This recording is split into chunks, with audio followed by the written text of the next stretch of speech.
পল্লবীতে ৫ কোটি টাকা চাঁদা না পেয়ে হামলা গুলি। ঢাকায় সোহাগ খুনের দায় তারেক জিয়াকে গ্রহণ করতে হবে বলেন ফয়জুল করিম। জানাবো পিআর পদ্ধতিতে নির্বাচন বর্তমান ব্যবস্থায় কতটা সম্ভব, এবং সর্বশেষ জানাবো ঠাকুরগাঁয়ে মির্জা ফখরুলের ছোট ভাইয়ের উপর হামলা, গাড়ি ভাঙচুর। শুনছিলেন সংবাদ শিরোনাম, এবারে বিস্তারিত। পল্লবীতে ৫ কোটি টাকা চাঁদা না পেয়ে হামলা গুলি। চাঁদার টাকা না দেওয়ায় পুরান ঢাকায় এক ভাঙারি ব্যবসায়ীকে নৃশংসভাবে হত্যা নিয়ে দেশজুড়ে ক্ষোভ বিক্ষোভের মধ্যেই রাজধানীর পল্লবীতে একই কারণে একটি ব্যবসা প্রতিষ্ঠানে সন্ত্রাসী হামলার ঘটনা ঘটেছে। ৫ কোটি টাকা চাঁদা দাবি করে না পেয়ে একদল লোক অস্ত্রশস্ত্র নিয়ে এসে হামলা চালায় বলে ওই প্রতিষ্ঠানের কর্মকর্তারা জানিয়েছেন। হামলাকারীরা এ সময় 4টি গুলি করেছেন বলে পুলিশ জানিয়েছে। দুর্বৃত্তদের গুলিতে শরীফুল ইসলাম নামে প্রতিষ্ঠানটির একজন কর্মকর্তা আহত হয়েছেন। তাকে কুর্মিটোলা জেনারেল হাসপাতালে ভর্তি করা হয়েছে।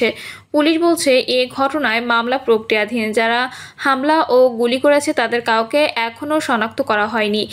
শনাক্তে কাজ চলছে। AK বিল্ডার্সের চেয়ারম্যান মোহাম্মদ কাইয়ুম আলী খান তার ছেলে আমিমুল এহসান বলেন, 3 সপ্তাহ আগে জামিল নামের এক ব্যক্তি তার বাবার কাছে 5 কোটি টাকা দাবি করেন। টাকা না দেওয়ায় 2 দফায় তাদের প্রতিষ্ঠানে হামলা করে সিসি ক্যামেরা সহ অনেক কিছু নিয়ে যায় সন্ত্রাসীরা। গতকাল 30 থেকে 40 জন সন্ত্রাসী এসে তাদের প্রতিষ্ঠানে হামলা করে। এ সময় তারা গুলিবর্ষণও করে। গুলিতে একজন আহত হয়েছেন। এ বিষয়ে জানতে চাইলে পল্লবী জোনের অতিরিক্ত উপ পুলিশ কমিশনার সালেহ মোহাম্মদ জাকারিয়া বলেন, এ ঘটনায় মামলা প্রক্রিয়াধীন। গুলিতে আহত শরীফুল ইসলাম হাসপাতালে আছেন। তিনি থানায় এসে মামলা করবেন। জড়িতদের শনাক্ত করতে সময় লাগছে। আশা করছি খুব দ্রুতই শনাক্তের পর গ্রেপ্তার করা হবে। সংশ্লিষ্ট সূত্র জানায়, চাঁদা দাবি ও হামলার ঘটনার গত বৃহস্পতিবার পল্লবী থানায় একটি সাধারণ ডায়েরি করেন AK বিল্ডার্সের চেয়ারম্যান কাইয়ুম আলী খান। ঢাকায় সোহাগ খুনের দায় তারেক জিয়াকে গ্রহণ করতে হবে বললেন ফয়জুল করিম। ইসলামী আন্দোলন বাংলাদেশের সিনিয়র নায়েবে আমির মুফতি সৈয়দ মোহাম্মদ ফয়জুল করিম বলেছেন, ঢাকায় সোহাগ খুনের দায়-দায়িত্ব তারেক জিয়ার। মির্জা ফখরুল ও প্রশাসনকে গ্রহণ করতে হবে। এক আবু সাইদ হত্যা আওয়ামী লীগকে ধ্বংস করে ফেলেছে, আর এক সোহাগ হত্যায় বিএনপির মসনদও ধ্বংস হয়ে যাচ্ছে। ফয়জুল করিম বলেন, যখনই কোনো নেতাকর্মীর বিরুদ্ধে চাঁদার বিষয়টি ধরা পড়ে তখনই তাকে বহিষ্কার করা হয়। বিএনপি এ পর্যন্ত 3000-এর বেশি নেতাকর্মীকে বহিষ্কার করেছেন, কিন্তু বহিষ্কারের কারণে চাঁদা, খুন, জুলুম কমেনি। বহিষ্কার আসলে কিছুই না, আইওয়াশ, লোক দেখানোর নিয়ম। তারা বলে ব্যক্তি দোষ করলে দল তার দায়-দায়িত্ব নেবে না। আমি মনে করি আওয়ামী লীগ ও বিএনপি দুর্নীতি খুনের ফ্যাক্টরি। তিনি আরও বলেন, আবরারকে যারা হত্যা করেছে তারা বাংলাদেশের মেধাবী ছাত্র ছিল, কিন্তু এই ফ্যাক্টরিতে যাওয়ার পর তারা খুনি হয়েছে। আজকে হাজারো মেধাবী আওয়ামী লীগ বিএনপি করার কারণে ধর্ষক হয়েছে, চাঁদাবাজি হয়েছে। ফয়জুল করিম বলেন, পুলিশ এই মামলাকে ভিন্ন খাতে প্রভাবিত করতে ষড়যন্ত্র শুরু করেছে। যতক্ষণ পর্যন্ত এই ঘটনা প্রকাশ না হয়েছে ততক্ষণ পর্যন্ত কাউকে বহিষ্কার করা হয়নি। চাঁদা নিলে পুরস্কার, ধরা পড়লে বহিষ্কার, আর ভাইরাল হলে গ্রেপ্তার। তিনি ইসলামী যুব আন্দোলনের নেতাদের উদ্দেশ্যে বলেন, জুলুমমুক্ত দেশ গড়তে সকলকে ঐক্যবদ্ধ হতে হবে। যে দেশে চাঁদাবাজি থাকবে না, জুলুম থাকবে না, নারী ধর্ষিত হবে না, এমন এক দেশের জন্য চেষ্টা করো। ইসলামী আন্দোলন বাংলাদেশ পারবে এই দেশকে একদিন অবিচার থেকে মুক্তি দিতে। পিআর পদ্ধতিতে নির্বাচন বর্তমান ব্যবস্থায় কতটা সম্ভব। বাংলাদেশ স্বাধীন হওয়ার পর গত 54 বছরে 12টি জাতীয় সংসদ নির্বাচন অনুষ্ঠিত হয়। এর মধ্যে বেশ কয়েকটি নির্বাচন নিয়ে বিতর্ক দেখা যায়। দীর্ঘ পথ চলায় দেশে এখনও পর্যন্ত একটি স্থায়ী ও গ্রহণযোগ্য নির্বাচন ব্যবস্থা গড়ে ওঠেনি। সাম্প্রতিক সময়ে 3টি নির্বাচনকে ঘিরে যেমন প্রশ্নের জন্ম দিয়েছে, তেমনি আসন্ন নির্বাচনে নির্বাচন ব্যবস্থা সংস্কারের বিষয়টিও বেশ বিতর্কের মুখে পড়েছে। এবার মূল আলোচনার বিষয় নির্বাচন কোন পদ্ধতিতে অনুষ্ঠিত হবে। বাংলাদেশে বর্তমানে প্রচলিত ফার্স্ট পাস্ট দ্য পোস্ট পদ্ধতিতে নির্বাচন হয়, অর্থাৎ এই পদ্ধতিতে একজন ভোটার শুধুমাত্র একজন প্রার্থীকে ভোট দিতে পারে এবং যিনি সবচেয়ে বেশি ভোট পান তিনিই জয়ী হন। এই পদ্ধতিতে একটি নির্বাচনী এলাকা থেকে শুধুমাত্র একজন প্রতিনিধি নির্বাচিত হন। ত্রয়োদশ জাতীয় সংসদ নির্বাচনকে সামনে রেখে কয়েকটি রাজনৈতিক দল আনুপাতিক প্রতিনিধিত্বমূলক নির্বাচনের দাবি তুলেছে, তবে বিএনপি সহ কিছু দল এর বিরোধিতা করেছে। রাজনৈতিক বিশ্লেষকদের মতে স্বল্প সময়ের মধ্যে পিআর পদ্ধতি বাস্তবায়ন কতটা সম্ভব সেটাই এখন মূল প্রশ্ন। বিশ্লেষকরা বলছেন, পিআর পদ্ধতি পদ্ধতির ভালো দিক হলো যে দল নির্বাচনে যত শতাংশ ভোট পাবে সংসদে তারা সেই অনুপাতে আসন পাবে। এতে করে ছোট বড় সব দলের সংসদে প্রতিনিধিত্ব করার সুযোগ থাকবে। সংসদে কোনো দলের একক কর্তৃত্ব থাকবে না। তখন রাজনৈতিক দলগুলো নীতিকেন্দ্রিক অর্থাৎ নীতি দ্বারা পরিচালিত হবে। তবে তারা এটিও বলছেন, বাংলাদেশের বাস্তবতায় এই পদ্ধতি হঠাৎ করে চালু করা খুবই ঝুঁকিপূর্ণ। আগামী 6 মাসের মধ্যে যদি নির্বাচন অনুষ্ঠিত হয় তাহলে জনসাধারণ ও রাজনৈতিক দলগুলোকে এই পদ্ধতি বোঝাতে সময়ই থাকবে না। এই বিষয়ে নির্বাচন বিশ্লেষক অধ্যাপক তোফায়েল আহমেদ বলেন, এটিতে কোনো দল লাভবান হবে আর কোন দল ক্ষতিগ্রস্ত হবে সেটি বড় বিষয় নয়। নির্বাচনটা কতটুকু গণতান্ত্রিক হবে সেটাই বড় জিনিস। পিআর পদ্ধতি বিশ্বের প্রায় 80টি দেশ পরিচালিত হয়। তবে আমাদের দেশে একটা নির্বাচনকে সামনে রেখে হঠাৎ করে পিআর পদ্ধতিতে পাওয়াটা খুব সহজ হবে না। পিআর পদ্ধতিতে জটিল কিছু বিষয় আছে উল্লেখ করে এই নির্বাচন বিশ্লেষক বলেন, এটি আগে বুঝতে হবে। বিভিন্ন দেশে পরিচালিত এই পদ্ধতির ওপর গবেষণা করতে হবে। এরপর কোনটা আমাদের জন্য উপযুক্ত সেটি বের করতে হবে। তাই বাংলাদেশে এই মুহূর্তে জাতীয় সংসদ নির্বাচন পিআর পদ্ধতিতে করাটা খুবই গুরুত্বপূর্ণ, ঝুঁকিপূর্ণ হবে বলে আমার মনে হয়। যদি 6 মাসের মধ্যে জাতীয় সংসদ নির্বাচন অনুষ্ঠিত হয় তাহলে হঠাৎ করে পিআর পদ্ধতিতে যাওয়া উচিত হবে না, কারণ মানুষকে তো এই পদ্ধতি আগে বুঝতে হবে।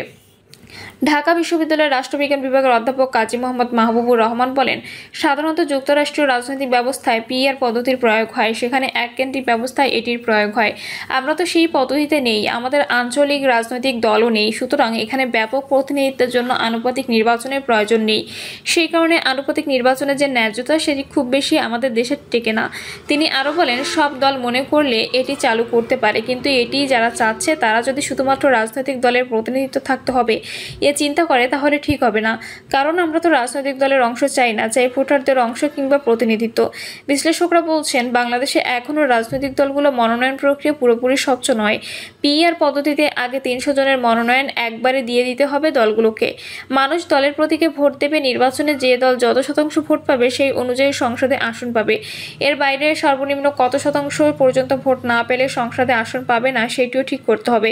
পিআর পদ্ধতিতে নির্বাচন হলে বাংলাদেশে কোনো দল এককভাবে সরকার গঠনের সংখ্যাগরিষ্ঠতা লাভ করতে পারবে না বলেও মনে করেন রাজনৈতিক বিশ্লেষকরা। তাদের মতে সরকার গঠনের জন্য ছোট ছোট দলগুলোর উপর নির্ভর করতে হবে বড় দলগুলোকে।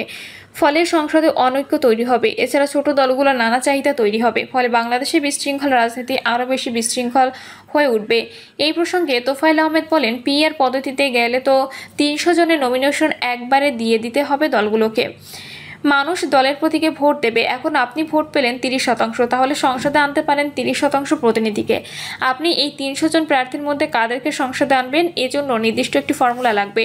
সেটি নির্ধারণে গণতান্ত্রিক নীতিমালা থাকতে হবে। এখন প্রশ্ন আসছে, আমাদের রাজনৈতিক দলগুলোর অভ্যন্তরীণ গণতন্ত্র কি সেই পর্যায়ে পৌঁছেছে? এখন আমাদের এখানে এই নীতি চলছে যে আমি মারা যাওয়ার পর আমার ছেলে মেয়ে কিংবা এসটি এমপি হবে। এই জাতীয় জায়গাগুলো কিভাবে ঠিক করবেন?